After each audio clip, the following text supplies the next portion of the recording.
MP board कक्षा 10वीं अर्धवार्षिक परीक्षा हिंदी के पेपर में क्या क्या आना है मैंने सारा कुछ आपको कंप्लीट करवा दिया है। लास्ट में हमारा केवल और केवल निबंध का ये पोर्शन रह गया था और आपके आगे के क्वेश्चन जो कि आपके अनुच्छेद लेखन हो गए, संवाद लेखन आपको कौन से करने हैं, साथ ही आपको पत्र लेखन 4 नंबर का आपका कौन सा करके जाना है, बिल्कुल वही आएगा जो मैं आपको बता दूंगा, है ना। तो बिल्कुल उत्तर के साथ सारा कुछ बताने वाला हूँ। तो देखिए, सबसे पहले आपको निबंध की ये परिभाषा याद कर लेनी, क्योंकि ये निबंध की परिभाषा कई बार 2 नंबर में पूछी गई है। देखिए क्या रहेगी। बाबू गुलाब राय कहते हैं कि निबंध उस गद्य रचना को कहा जाता है जिसमें एक सीमित आकार के भीतर किसी विषय का वर्णन या प्रतिपादन एक विशेष निजीवन, स्वच्छंदता, सौष्ठव और सजीवता तथा आवश्यक संगति और संबद्धता के साथ किया जाता है। और साथ ही ये परिभाषा बिल्कुल से याद रखना, आचार्य रामचंद्र शुक्ल ने दी है। इससे 1 नंबर का ऑब्जेक्ट आपका आता ही आता है, 100% है कि आएगा, है ना।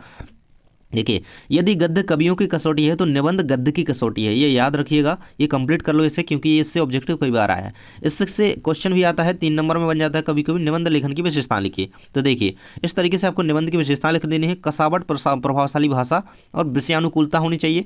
निबंध में विचार और भाषा दोनों में ही कसावट का गुण होना चाहिए, है ना। और विराम चिन्हों का समुचित प्रयोग होना चाहिए। विचार बिखरे ना हो, है ना। चयनित शब्दों का और विषय पर चिंतन मनन किया जाना चाहिए। इस तरीके से कंप्लीट कर देंगे। नेक्स्ट आपको अनुच्छेद लेखन भैया कौन सा करके जाना है, आपका 3 नंबर में ये पेपर में मिलने वाला है। देखिए, मेरे जीवन का लक्ष्य, इस पे आपको क्या करना है, अनुच्छेद लेखन लिखना है। यानी कि आपको थोड़ा सा 4-5 लाइन में कह लेते हैं, 4-5 लाइन में आपको लिखना होता है। उसके बारे में थोड़ा टॉपिक के बारे में आप कितना लिख सकते हैं, और ये तो आपको अपने अकॉर्डिंग लिखना है, अपने बारे में लिखना है मेरे जीवन का। तो आप जो भी आप अपने अकॉर्डिंग करना चाहते हो, है ना, तो उसके बारे में आप लिख सकते हैं, है ना। मेरे जीवन का लक्ष्य समाज में सकारात्मक बदलाव लाना है। जो भी आप सोचते हो अपने बारे में, है ना, अपना आप करना चाहते हो, तो अपने बारे में आप लिख सकते हो आसानी से, आसान भाषा में।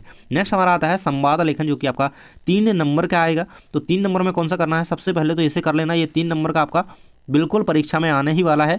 2 मित्रों के बीच परीक्षा की तैयारी पर संवाद लिखिए। ये बिल्कुल से आने वाला है आपकी परीक्षा में, और बोर्ड परीक्षा में ये बिल्कुल से आपको देखने को मिलेगा। देखिए, उत्तर में आपको लिखना है, मित्र आपका जो है फर्स्ट कैसा कहता है, उसका नाम भी कोई हो सकता है। यार परीक्षा में बस कुछ ही दिन बचे हैं, मतलब आपको एक कॉमन सा कन्वर्सेशन लिखना है आपके और आपके दोस्त के बीच, है ना। आप जो भी बातें करते हो परीक्षा को लेकर, है ना, तो उसके बारे में आपको लिखना है।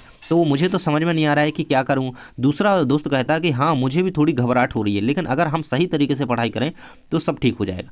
पहला मित्र कहता है, पर यार किताबें तो बहुत सारी हैं पर समय बहुत कम है, मुझे लगता है कि मैं सब कुछ नहीं पढ़ पाऊंगा। फिर दूसरा मित्र कहता है कि चिंता मत करो, हम पहले उन विषयों पर ध्यान देंगे जो सबसे ज़्यादा महत्वपूर्ण है, जो बिल्कुल आना ही है। इसी तरीके से देखिए, मैंने आपको ये यहाँ पे बच्चा क्या कह रहा है कि हम उन सबसे महत्वपूर्ण विषयों पर ध्यान देंगे जो आना ही है, जो सबसे ज़्यादा महत्वपूर्ण है। तो इसी तरीके से मैंने आपको इंपोर्टेंट टॉपिक प्रोवाइड करा दिए हैं। मतलब ये बच्चा भी होशियार है यार, है ना।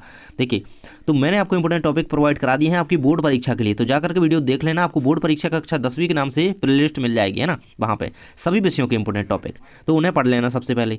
हाँ तुम ठीक कह रहे हो, लेकिन हमें एक टाइम टेबल बनाना चाहिए और उसी के हिसाब से पढ़ाई करनी चाहिए, बिल्कुल। और बीच बीच में छोटे ब्रेक्स भी ले सकते हैं, है ना। इस तरीके से आप पूरा कंप्लीट कर दीजिएगा। नेक्स्ट आपका इसके अथवा में आएगा, आपके दादाजी और सब्जी विक्रेता के बीच हुई बातचीत पर क्या संवाद लिखना है, और 2 मित्रों के बीच परीक्षा की तैयारी है। तो इनके आंसर मैंने नहीं दिए हैं, लेकिन इन्हें कंप्लीट कर लीजिएगा। और राम लक्ष्मण परशुराम संवाद वाला आपने पाठ पढ़ा होगा, तो उसमें परशुराम व लक्ष्मण के बीच हुई बातचीत या संवाद को अपने शब्दों में थोड़ा आपको लिखना है। सूरदास नैब के पद में गोपियों और उद्धव के बीच में क्या बातचीत हुई उसको लिखिए। नानी के घर से लौटने के पश्चात अपनी माता के साथ आपने क्या संवाद किया, उसके अकॉर्डिंग आपको थोड़ा सा लिखना है। तो ये संवाद लेखन आपके कंप्लीट हो जाते हैं। पहले मैंने आंसर आपको एक का बता दिया। आगे आपके आते हैं आपठित काव्यांश और गद्यांश, ये आते हैं तो आपको इन्हें कंप्लीट कर लेना है। यहाँ पे मैं इनको नहीं दे पाया, लेकिन जो आपके चैप्टर्स आने हैं मैंने सिलेबस बताया है उसके अकॉर्डिंग कर लेना। अब अनौपचारिक और औपचारिक पत्र कौन से करने हैं, तो विद्यालय के प्राचार्य को शाला शुल्क मुक्ति का एक आवेदन पत्र कर लेना, है ना। वार्षिक परीक्षा की तैयारी के संबंध में पिताजी को एक पत्र कंप्लीट कर लेना।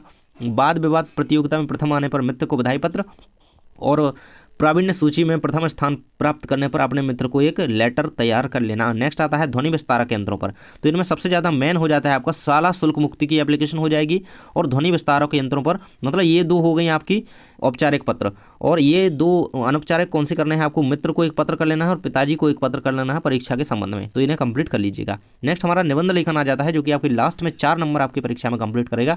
तो 4 नंबर में आपको विज्ञान के चमत्कार का निबंध कर लेना। देखिए, विज्ञान अभिशाप, विज्ञान शब्द होना चाहिए उसमें, तो आप विज्ञान का निबंध अच्छी तरीके से लिख सकते हैं हेडिंग्स डाल करके, और विद्यार्थी जीवन में अनुशासन और प्रदूषण का। तो इन तीनों पे बिल्कुल आप पढ़ लीजिएगा एक दो बार, इन पे आसानी से आप लिख पाएंगे। तो इस तरीके से हमारी पूरी हिंदी कंप्लीट होती है।